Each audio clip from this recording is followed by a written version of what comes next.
Hola, bienvenidos a la segunda parte de mi curso de alemán. En la primera parte hablamos del alfabeto. Quiero hacer un repaso rápido sobre las letras más importantes, las letras que cambian con respecto a las nuestras, y después pasamos rápido a todo el tema, a todas las letras que faltan, los diptongos y otro tipo de aclaraciones necesarias para poder pronunciar bien el alemán. Las letras que cambian son estas, les he mostrado solo las letras que cambian. La primera es la C, que en caso de estar acompañada por una E y por una I, se pronuncia como si tuviese una T adelante, se pronuncia C o Chi. La H se pronuncia como una J, pero más suave, más aspirada. O sea, no se pronuncia J, sino se pronunciaría J. La J se pronuncia como una I. Desde la letra se llama J, se escribe J-O-T y se pronuncia J. La R se pronuncia en la garganta, no con la lengua, que es lo que se dice cultural, es como una G. La V corta se pronuncia en casi todos los casos como una F. La W se pronuncia como una V. La Y se pronuncia como esta letra, que es como si fuese una mezcla entre una U y una I. La A es una mezcla entre una A y una E. No es una gran diferencia, pero los alemanes la distinguen. Entonces sería E. La O se pronuncia como si estuviésemos haciendo la O, pero pronunciando más atrás una E. O sea, si nosotros decimos E, la pronunciamos con la boca bien abierta, E. En cambio, si decimos O, la pronunciamos como si tuviésemos la boca bastante más cerrada. Entonces ponemos la boca como si fuésemos a decir una O y tratamos de decir una E. Entonces nos sale E. La UL, algo parecido. Ponemos la boca como si fuésemos a decir una U y decimos una I. I. Esto se llama en alemán Umlaut, que es lo que nosotros le decimos diéresis. La SZ o scharfes S, que parece la beta griega, no es nada más que una doble S. Y la SSH se pronuncia como sh. Con SSH me olvidé que les quería dar un ejemplo que es Schwester, que significa hermana. Y con eso completaríamos la parte más importante de la familia. Ahora tenemos Schwester, Bruder, Mutter, Vater, Oma und Opa. Bueno, ahora sí pasamos a lo que nos faltaba, que serían esto. Lo primero es ST y SP, que al estar al principio de la palabra se pronuncian como si fuesen una SSH. O sea, se pronunciaría ST o SP. Por ejemplo, en la clase pasada usamos la palabra sprechen, que significa hablar, más que nada en caso de idiomas. Como el ejemplo que les di, ich spreche Deutsch. O sea, ich spreche Französisch, ich spreche Spanish. Spanish también se pronuncia SSHP. Con ese T podríamos poner stehen, que significa pararse o estar parado. En este caso la H, al estar entre dos E, es muda. Bueno, ahora tenemos los diptongos. Aprovecho para mostrarles otro ejemplo de cómo se forma en plural. En la clase pasada usamos la palabra house. El plural de house sería Häuser. Tenemos la A con umlaut y la U se pronuncia como O, I. Entonces, house se le pone el umlaut y al final se le agrega la ER. Recuerden que la ER al final se pronuncia como A. Estoy utilizando palabras repetidas, no por falta de imaginación, sino porque no quiero excederme. Ya en la primera clase ya les di más de 30 palabras que la mayoría probablemente no haya escuchado jamás en su vida. Si ahora les pongo 20 ejemplos nuevos con 20 palabras nuevas, ya van a ser 50 palabras. Y si ven los dos capítulos seguidos, van a ser 50 palabras nuevas en media hora que no las van a memorizar nunca. También no todas son importantes, pero bueno, está bueno que ya de a poco vayan teniendo un poco de vocabulario. Por eso prefiero usar un par de palabras por ahora que ya fui usando, como house o sprechen. Así se les van quedando, porque la repetición es la base de la memorización. Pero no se preocupen, de a poco vamos a ir avanzando tanto con gramática como con vocabulario. Sigamos con otro diptongo. La EU se pronuncia también hoy, tanto como la A con umlaut y la U. Las dos se pronuncian exactamente igual, hoy. La palabra euro, por ejemplo, la moneda de Europa, el euro, se pronuncia euro. La EI se pronuncia AI. El ejemplo más fácil es justamente huevo, que se escribe y se dice AI. Y el plural sería AIA. La IE se pronuncia como una I larga. Por ejemplo, les pongo ejemplo. Beispiel significa ejemplo. Yo digo zum Beispiel significa por ejemplo. Acá tenemos los dos últimos diptongos. La EI, by, y Spiel, la IE, una I un poco más larga. La ER ya la expliqué, si está al final de una palabra se pronuncia como A.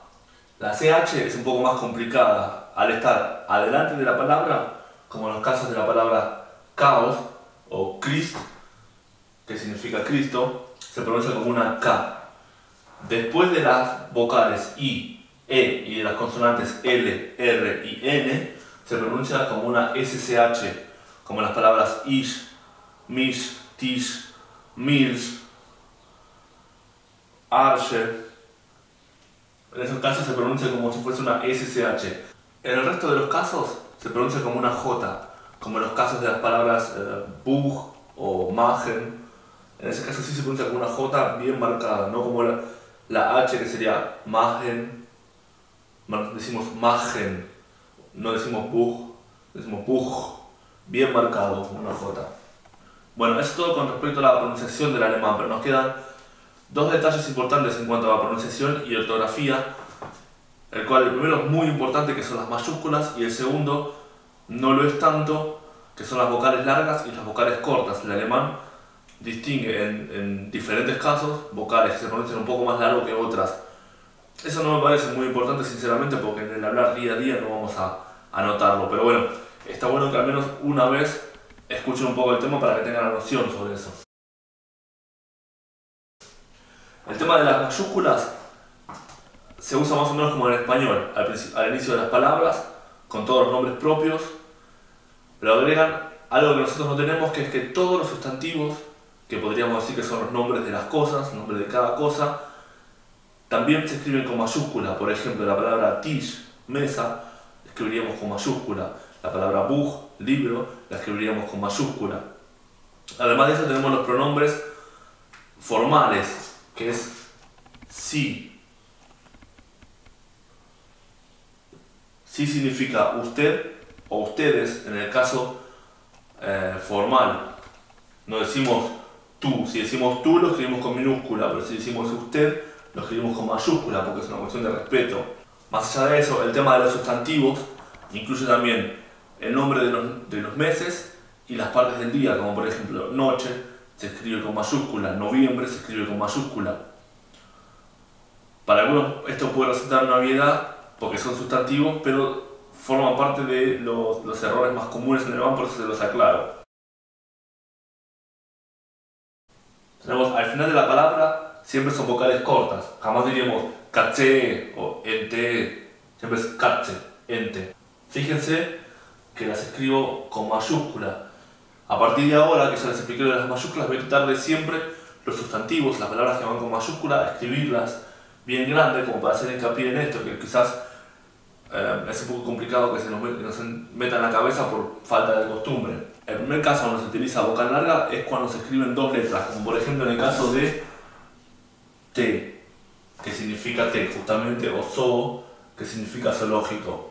Ahí se pronuncia un poquito más largo, se pronuncia té, zoo. El segundo caso en el que se utiliza vocal larga es en el caso de las vocales seguidas por una H, como en la palabra Fahrrad, que significa bicicleta.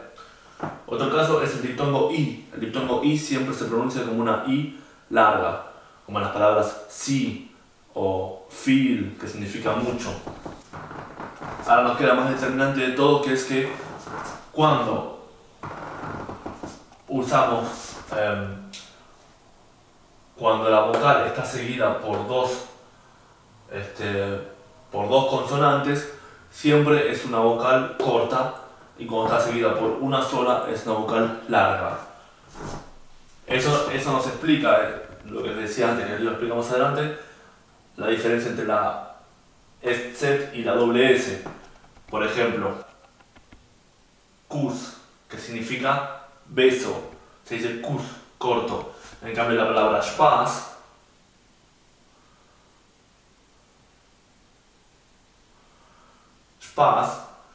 la A es un poco más larga. Tenemos ciertos casos en los que hay palabras que son muy parecidas, pero difieren por porque una se pronuncia con una vocal larga y una se pronuncia con una vocal corta. Tenemos el caso de offen, que offen con dos F significa abierto, entonces se pronuncia corto, offen. Y offen con una sola F significa horno, es parecida a oven del inglés. Otro ejemplo es la palabra vida, que significa carnero, que se escribe con I y con dos D. Eso nos indica que la vocal es corta. También en este caso, vida, ya de por sí es larga porque se escribe con I, con E, y se escribe también con una sola D. Esto significa otra vez. Realmente, como les decía, esto no es muy importante porque nos damos cuenta por el contexto qué es lo que significa. No creo que nos encontremos en una situación en la que vamos a pensar, ¿qué me dijo? ¿Que ponga la pizza en el horno o que ponga la pizza en el abierto? O que me quede pensando, ¿qué me dijo? ¿Que le diga otra vez lo que le dije o que le diga un carnero? O sea, son cosas que en el contexto nos damos cuenta de que al hablar estamos hablando rápido y no nos vamos a poner a decir vida, nos vamos a poner a decir offen, Spaß. Cuando hablamos decimos Spaß, vida, offen, punto. Nos damos cuenta por el contexto como qué palabras estamos usando. Y al escribir, bueno, tendríamos que aprendernos la ortografía, aprender cómo se escribe bien cada palabra. Pero bueno, esto forma parte de lo que es gramática alemana, que quería comentárselos como para que bueno, ya lo tengan un poco en cuenta y que lo sepan, más allá de que a partir de ahora se lo olviden o que quieran hacer hincapié. Yo no voy a hacer mucho hincapié en los videos sobre este tema. Sí, voy a tratar de hacer hincapié con el tema de las mayúsculas. Cada tanto, si me acuerdo, les voy a remarcar, esta vocal es larga, esta vocal es corta, pero no es algo que sinceramente me parezca importante como para estar perdiendo mucho tiempo con esto. Solo quizás si tienen la intención de rendir un examen en un instituto, quizás en ese caso sí les estén pidiendo que marquen las vocales largas, vocales cortas, no lo sé, pero bueno, en el día a día no es importante. Así que bueno, ya tenemos todo lo que es importante de fonética, un poco de gramática, un poco del tema de las mayúsculas. A partir de la semana que viene, a partir de la clase que viene, mejor dicho, voy a empezar a hablar de los verbos. Voy a explicar el verbo ser y estar, así ya podemos armar un poco de frases y puedo empezar a tirar frases para que se les vaya acostumbrando el oído. Espero que les haya servido. En la descripción dejo el link para el blog. En el blog voy a escribir todo el vocabulario que usamos, las partes básicas de gramática, lo que me parezca que sea importante, como para que lo puedan repasar y que tengan un índice del contenido de los videos.